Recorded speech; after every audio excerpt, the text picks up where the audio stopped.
আলহামদুলিল্লাহ ওয়াসসালাতু ওয়াসসালামু আলা রাসূলিল্লাহ ওয়া আলা আলিহি ওয়া সাহবিহি ওয়া আম্মা বা'দ। সম্মানিত দর্শক শ্রোতা, আমার প্রাণপ্রিয় মুসলিম ভাতৃমণ্ডলী, আসলে আমাদের নবী সাল্লাল্লাহু আলাইহি ওয়াসাল্লাম প্রত্যেকটি বিষয়ে যেহেতু তার উম্মতকে সদুপদেশ দিয়েছেন, সেই জন্য বলতে বলতে তিনি একটা মুস্কি হাসির কথাও তিনি বলেছেন যে এটা হলো সাদাকা, এবং বলেছেন এটা তুমি তুচ্ছ মনে করো না যদিও বা তোমার ভাইয়ের মুখে মানে তার সামনে গিয়ে মুস্কি হাসি দিতে হয়।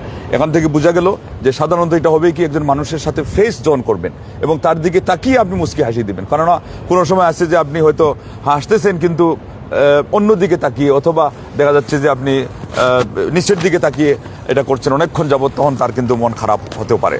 আল্লাহ নবী সাল্লাল্লাহু আলাইহি ওয়াসাল্লাম জন্য বলছেন ও তাবাসসুমুকা ফি ওয়াজহি আখিকা সাদাকা। দেখেন কত নিরীক্ষণ করে তিনি এই কথাগুলো আজকে নিরূপণ করে দিয়েছেন ওই সময়। আজকে সেটা ধরা পড়েছে যে তারা আজকে যে বিজ্ঞান নিয়ে গবেষণা করতেছে ব্যবসা বাণিজ্যের ক্ষেত্রে, মানুষের সাথে লেনদেনের ক্ষেত্রে, তারা তখন বলতেছে যে একজন মানুষের সমান পজিশনে বসা এবং তার মতো করে পোশাক ব্যবহার করা, তারপরে তার সাথে তার সমান লেভেলের সাউন্ড ব্যবহার করে কথা বলা, কেন এগুলো বলতেছে?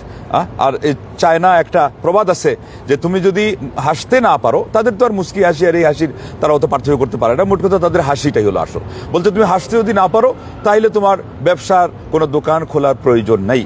তার মানে কি বুঝাইলো যে বিশেষ করে ব্যবসা টিকায় রাখতে গেলে এই হাসিটা প্রয়োজন। তো আমরা বলবো এখানে মুস্কি হাসি, যেহেতু আল্লাহ নবী সাল্লাল্লাহু আলাইহি ওয়াসাল্লাম তাবাসসুম বলেছেন, তাবাসসুম শব্দের অর্থই হলো মুস্কি হাসি। এবং এটার গুরুত্বের কথা আমরা এই হাদিস থেকে পাই যে বুখারী মুসলিমের মধ্যে আসছে, জারির ইবনে আব্দুল্লাহ আল বাজালি রাদিয়াল্লাহু আনহু বলছেন যে মা রাআনি রাসূলুল্লাহ সাল্লাল্লাহু আলাইহি ওয়াসাল্লাম ইল্লা তাবাসসামা। এই দেখেন এখানেও আসছে যে আল্লাহর নবী সাল্লাল্লাহু আমাকে দেখলেই তিনি মুস্কি হেসেছেন। এটা বলেন নাই যে দাহিকা, দাহিকা অর্থ হলো হাসছেন। আরেকটি হাদিস হলো আবু দারদা রাদিয়াল্লাহু তাআলা আনহুর ক্ষেত্রে যে তিনি হাসতেন। আল্লাহু আকবার। তো উম্মু দারদা রাদিয়াল্লাহু আনহা বলছেন যে আপনি তো এত বেশি হাসেন, এটার কারণ কি? তখন তিনি বললেন লা ইউহাদ্দিসু বিহাদিসিন ইল্লা তাবাসসামা। এই আবু দারদা হাদিস বলতে গেলেই তিনি হাসতেন, তাইলে তিনি হাদিস বলতে গেলে হাসতেন। তখন তাকে বলা হলো ইন্নী খাশিতু আন ইউহাম্মিকাকান নাস। উম্মু দারদা বললেন যে আবু দারদাকে আমি বললাম যে আমার ভয় হলো যে মানুষ তো আপনাকে বোকা বলবে, আমাদের সমাজেও তাই হয়, বেশি হাসাহাসি করলে বা একটু বেঢং মার্কা হাসলে তো এটা বলেই। তখন তিনি বললেন যে কানা রাসূলুল্লাহ সাল্লাল্লাহু আলাইহি ওয়াসাল্লাম লা ইউহাদ্দিসু বিহাদিসিন ইল্লা তাবাসসামা। আল্লাহর নবী সাল্লাল্লাহু হাদিস বর্ণনা করতে গেলেই তিনি মুস্কি হাসি দিতেন। মুসনাদ আহমদের 21632 সিরিয়ালে এই হাদিসটি আসছে। আল্লাহু আকবার। শেখ মোহাম্মদ সালেহ আল উসাইমিন রাহিমাহুল্লাহ বলেছেন যে ছাত্রদের মধ্যে কিছু ছাত্র এমন আছে যে তারা বেদুইনদের চেয়ে আরো রূঢ় এবং তাদের ব্যবহার বিধি, তাদের অঙ্গভঙ্গি, এটা বলতে গিয়ে তিনি ব্যাখ্যাতে বললেন যে একটা হাসিও নেই, মানে মুস্কি হাসিও নেই, সালাম দেওয়াও নেই, কোনো বিনয় নেই। আবার কিছু মানুষ এমন আছে তাদের ইলম যত বাড়তে থাকে তাদের অহংকার বেড়ে যায়। অথচ এর বিপরীত হওয়া উচিত ছিল প্রকৃতপক্ষে যে একজন আলিম মানুষের ইলম যখন বাড়বে তখন তিনি আরো কি হবেন, আরো বিনয়ী হবেন। এবং আমাদের সমাজে একটা উদাহরণ আছে মানুষকে বোঝানোর জন্য যে যেই গাছে আপনার ফল বেশি ধারণ করে সেই গাছ এর ডালপালাগুলো নিচের দিকে অবনমিত হয়ে যায়। আল্লাহু আকবার। তারপরে উর্দুতে তো কবি হিকমতের কথা বলেই রাখেন যে মিটা দো আপনা হস্তি কো গর কুছ মর্তবা চাহো কে দানা খাক মে মিলকর গুলে গুলজার হতা হয়। তুমি যদি দুনিয়াতে কোনো মর্যাদা পেতে চাও, বাড়াইতে চাও, তাহলে নিজের অস্তিত্বকে বিলীন করে দাও, তার মানে বিনয়ী হয়ে যাও। কেননা মাটির সাথে এই যে সেই শস্য দানাগুলো যখন মিশে যায় তখন কি করে সুজলা সফলা শস্য শ্যামলে সে কি ভরপুর হয়ে ওঠে। আল্লাহু আকবার। সে যদি বলতো যে বীজগুলো যে আমরা মাটির নিচে যাব না, আমাদেরকে এখানে ফেলে দিলে হবে না, আপনি ছিটিয়ে ফেলে দিলেন এখানে কাদার মধ্যে, তাইলে কিন্তু আর কোনোদিন শস্যাদি আমরা পেতাম না। আল্লাহু আকবার। আর হাদিসে আরো কত কথা আছে, মান তাওয়াদা লিল্লাহ রাফাহুল্লাহ। মুসলিম শরীফের হাদিস, আল্লাহর উদ্দেশ্যে যে বিনয় অবলম্বন করে আল্লাহ তার মর্যাদা বাড়িয়ে দেন। মা তাওয়াদা আহাদুন লিল্লাহ মা জাদা আহাদুন তাওয়াদুআন লিল্লাহ ইল্লা জাদাহুল্লাহু ইজ্জান। আল্লাহু আকবার। যে ব্যক্তি আল্লাহর উদ্দেশ্যে বিনয়ে সে কি করবে, অগ্রসর হবে, আল্লাহ রাব্বুল আলামিন তার সম্মান আরো বাড়িয়ে দেবেন। তাই মানে একাধিক শব্দে আসছে। এরপরে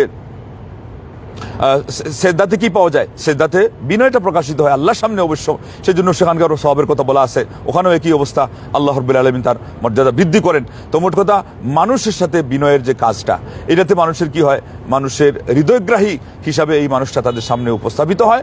এমনকি এটা রিফ্লেক্স হয় এই মুস্কি হাসিটা, যার সামনে গিয়ে আপনি হাসবেন ওই মানুষের অনেক সেই চাপা কষ্ট সেগুলো কিন্তু হালকা হয়ে যায়। সেই জন্যে বর্তমান বিজ্ঞান গবেষণা করে দেখেছে, তারা বলেছে যে এই মুস্কি হাসিতে যে সমস্ত উপকারিতা রয়েছে, এমনকি এই কথা আমরা বলবো যে আগেই বলা দরকার ছিল। কোরআন কারীমের সূরা নজমের 43 নম্বর আয়াতে আছে যে ওয়া আন্নাহু আদহাকা ওয়া আবকা, আল্লাহর কথা যে আল্লাহ রাব্বুল আলামিন তিনি হাসিয়েছেন এবং তিনি কাঁদিয়েছেন। তার মানে মূল হাসিটা, এটার ভিত্তি আসছে কোথা থেকে, যে আল্লাহ রাব্বুল আলামিন এটা করে থাকেন, মহান রাব্বুল আলামিন এটার মূল উৎস।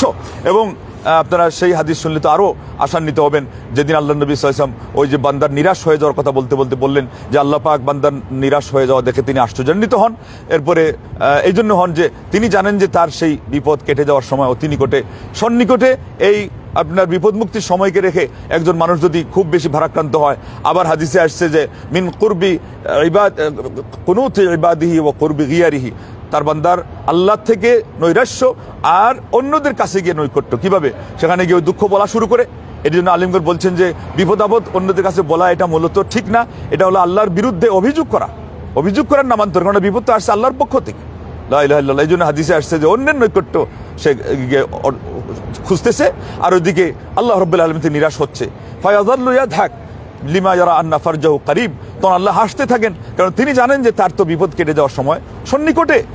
তখনই সাহাবাগণ জিজ্ঞাসা করলেন আওয়া ইয়াদহাকু রব্বুনা ইয়া রাসূলুল্লাহ, আল্লাহ নবী সাল্লাল্লাহু আলাইহি ওয়াসাল্লাম আমাদের রব কি হাসেন? তিনি বলেন যে হ্যাঁ হাসেন।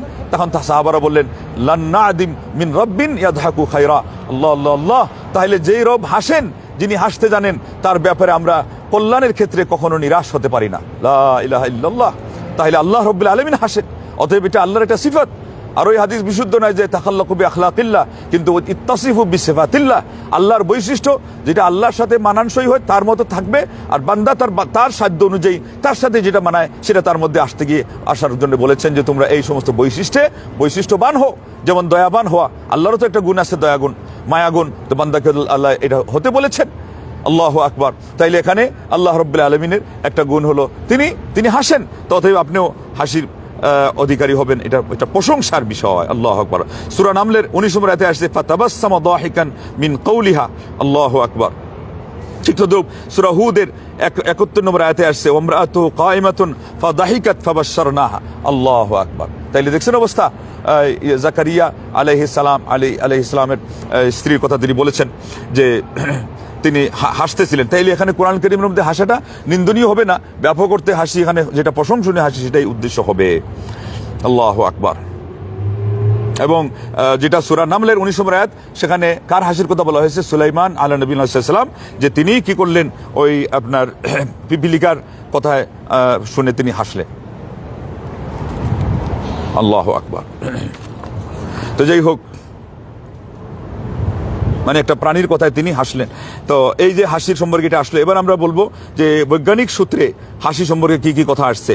তারা সায়েন্স এটা দেখেছে যে একটি মুস্কি হাসির মাধ্যমে, আমরা এটাকে মুস্কি হাসি নিব, কারণ মুস্কি হাসিতে কিন্তু শক্তি আসে, আর অট্ট হাসিতে শক্তি ক্ষয় হয়, মানুষ আরো দুর্বল হয়। 40টি কোষ সেখানে নড়ে, আল্লাহু আকবার। 40টি কোষের মধ্যে নড়াচড়া সৃষ্টি হয়, তার মানে শরীরের ব্যায়াম হয়। এবং 100 বার যদি কেউ ডেইলি হাসতে পারে, তাইলে 45 মিনিট লম্বা হয়ে শুয়ে থাকা, মানে বিশ্রাম নেওয়ার সমান শক্তি সঞ্চয় হয়। আল্লাহু আকবার। 15 মিনিট মেশিনের সাহায্যে যেটা ব্যায়াম হয়, হাত পা শরীরের সব অঙ্গ নড়ে, সেই পরিমাণ কাজ হয়। 3 দিনের জন্য আপনার ইমিউনিটি সিস্টেম সে স্বাভাবিক আসে, শক্তি পায়, এবং আপনার সেই রোগ প্রতিরোধ ক্ষমতা শরীরের মধ্যে বৃদ্ধি পায় এবং জন্ম নেয়। তারপরে আপনার মনের ভিতরকার যেই বিরক্তি ভাব, এটা কেটে যায়। অন্যের জন্য এটা চিত্তাকর্ষক হয়। মুস্কি হাসি যে দিতে পারে, সে কিন্তু মানুষের অন্তরে স্থান করে নিতে পারে, সেই লোকটাকে মানুষ সহজেই কি করে ভালোবাসে এবং আপন করে নেয়। তারপরে অন্যকে সে আনন্দ দেয়, সুবহানাল্লাহ। অন্য মানুষের সুখ তার সেই এই মুস্কি হাসি থেকে সে কি করে বিলিয়ে দেয়। লা ইলাহা ইল্লাল্লাহ। ওইটাই তারা এখন সাহায্যে দেখেছে, ক্যামেরার সাহায্যে এটা রিফ্লেক্স হয়। অথচ বাস্তব কথা এটাও একটা, যে বয়স্ক মানুষ এভারেজ হিসাবে প্রতিদিন মাত্র 14 বার হাসে। তার মানে এই হিসাব থেকে আমরা বুঝতে পারলাম যে আমাদের স্বাভাবিক অবস্থা কি। আমাদের তো বয়স্ক কম বয়স্ক সবাই খালি ভারী হয়ে থাকে, আছে না? একটু কষ্ট তো সংসারে এবং দুনিয়ার জীবনে সবার আসেই, তো বেশিরভাগ মানুষ ভারী হয়ে থাকে। অথচ ফিলিপিনিরা ভারী হয়ে থাকে না। আমার মনে হয় এইরকম একটা স্টাইল অন্যদের মধ্যে থাকতে পারে।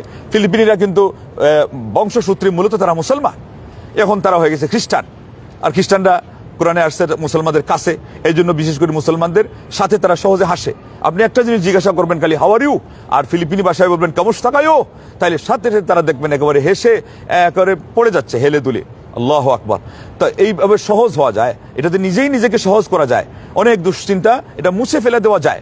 আমরা করি কি, ওই অভিযোগ করে, যেটা কথা নিন্দা করা হলো, বন্ধুর কাছে গিয়ে অভিযোগ করে কোনো সময় গীবত হয়, যেহেতু কোনো কারণ ছাড়া যদি বলেন এটা গীবত, শুধুমাত্র আপনার রাগ ঝাড়া হলো, তাহলে পরে গুনার কাজ আপনি করলেন।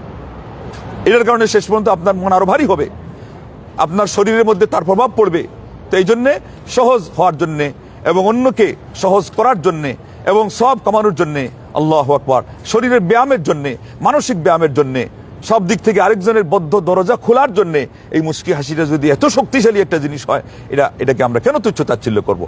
আর সত্যি এই শব্দেই তো আল্লাহ নবী সাল্লাল্লাহু আলাইহি ওয়াসাল্লাম বলছেন, লা তাহকিরান্না মিনাল মারুফি শাইআন ওয়ালাউ আন তালকা আখাকা বিওয়াজহিন তালিকিন। তোমার ভাইয়ের সাথে যদি মুস্কি হাসিতে তুমি সাক্ষাৎ করো, এটাকেও তুমি এই পুণ্যের কাজকেও তুমি নগণ্য মনে করো না, এটাকে তুমি অবহেলার চোখে দেখো না, এটাকে তুমি এটা খাটো করো না, বরং এটার মূল্য দাও।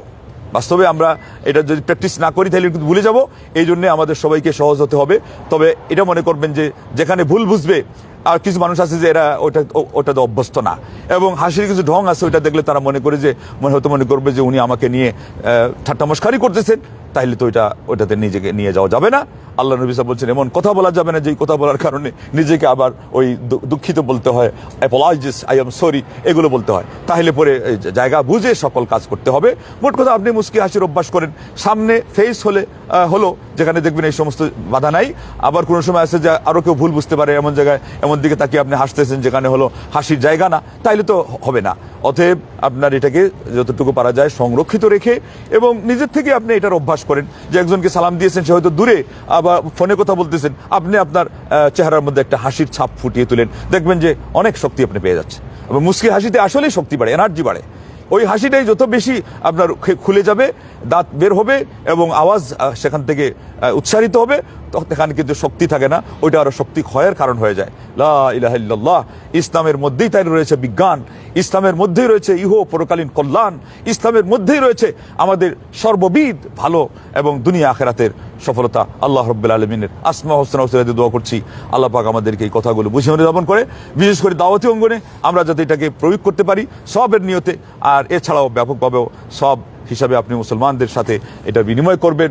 এমনকি যেমন ইয়েরা বললো, চায়না সংস্কৃতিতে বলা আছে যে একটা মুস্কি হাসিতে আপনার কাস্টমাররাও থাকে, তো কাস্টমারকেও নিয়ে আসেন হালাল ব্যবসার মধ্যে, ওখানেও যদি আপনি হালাল ব্যবসা বাড়বে এবং আপনার সচ্ছলতা আসবে, আপনি এটা দিয়ে আল্লাহর সন্তুষ্টির কাজে অতিরিক্ত কিছু ব্যয় করবেন এবং নিজে এই দিক থেকে সচ্ছল থাকলে ইবাদত বন্দেগী করতে আপনার কি আসবে, মনের ভিতরে একটা তৃপ্তি আসবে এবং আপনি দুশ্চিন্তা মুক্ত থাকবেন। আল্লাহু আকবার। এগুলো সব সওয়াবের মধ্যে মুসলমানদের প্রত্যেকটা কাজ এসে যায়। ইমাম নবী রাহিমাহুল্লাহ বলেছেন, বিন্নিয়াত তুসাইয়্যিরুল আদাত ওয়া ইবাদাত। নিয়তের মাধ্যমে মানুষের গতানুগতিক স্বভাবজাত কাজগুলোকে কি করা যায়, ইবাদতে পরিণত করা যায়। আসুন আমরা আল্লাহর নবী সাল্লাল্লাহু আলাইহি ওয়াসাল্লামের উপদেশ অনুযায়ী এবং কোরআনে যে হাসির কথা বহু আয়াতে এসেছে, 3টি আয়াত আপনারা শুনলেন, এবং স্বয়ং আল্লাহ রাব্বুল আলামিন যেখানে হাসেন, আর প্রিয় নবী সাল্লাল্লাহু আলাইহি ওয়াসাল্লামের হাসির কথা পাইলেন, আবু দারদা রাদিয়াল্লাহু তাআলা আনহু হাসির কথা আপনারা শুনলেন। আল্লাহু আকবার। এবং তার এতটুকু উপকারিতা আমরা জানলাম, তাহলে পরে আমরা এটাকে সুন্নাহ হিসাবে, একটা আমল হিসাবে, মুস্তাহাব হিসাবে, আল্লাহর কাছে প্রিয় আমল হিসাবে আমরা এটা নিজেদের আমলে বাস্তবায়ন করি। ইহকালেও আমরা উপকৃত হব, পরকালেও আমরা প্রভূত কল্যাণ এবং সওয়াব লাভে ধন্য হব। এবং দাওয়াতি কাজে ইনশাআল্লাহ আমাদের শ্রোতা এবং আমাদের দাওয়াতের ক্ষেত্রে যাদেরকে আমরা টার্গেট করি তাদের সংখ্যা বাড়বে। আল্লাহ পাক আমাদেরকে এর মাধ্যমে দুনিয়া এবং আখিরাতে কল্যাণ যেভাবে বয়ান আনা যায় সেইভাবে কল্যাণ বয়ানার তৌফিক দান করুন, এবং এর মাধ্যমে অনেক সম্পর্ক, পারিবারিক সম্পর্কের যে আপনার সেই ভয়াবহতা এবং ভারিত্ব, সেগুলোও কেটে যাবে। যে যেখানে কর্মসংস্থানে আছেন, অন্যদের সাথে একটু মন কালাকালি হয়েছে, এখন চেহারাটাও কালো দেখলে ওনারও মন আরো ভারী হয়, ইনারও মন আরো ভারী হয়। এই অনেক সমস্যার সমাধান কিন্তু একটি মুস্কি হাসির মাধ্যমে হয়ে যেতে পারে। আল্লাহ পাক আমাদেরকে সকল ভালো কাজ যেগুলোতে তার সন্তুষ্টি রয়েছে এগুলোর তৌফিক দান করেন, মন্দ কাজ থেকে আল্লাহ আমাদেরকে বিরত রাখেন, আমাদের দুনিয়া আখিরাতে আল্লাহ কল্যাণের রাস্তা মুক্ত করে দেন, দেশ ও জাতিকে আল্লাহ রাব্বুল আলামিন কল্যাণের পথে অগ্রসর হওয়ার তৌফিক দান করেন। আমিন। ওয়া আখিরু দাওয়ানা আনিল হামদুলিল্লাহি রাব্বিল আলামিন। ওয়াসসালামু আলাইকুম ওয়া রাহমাতুল্লাহি ওয়া বারাকাতুহু।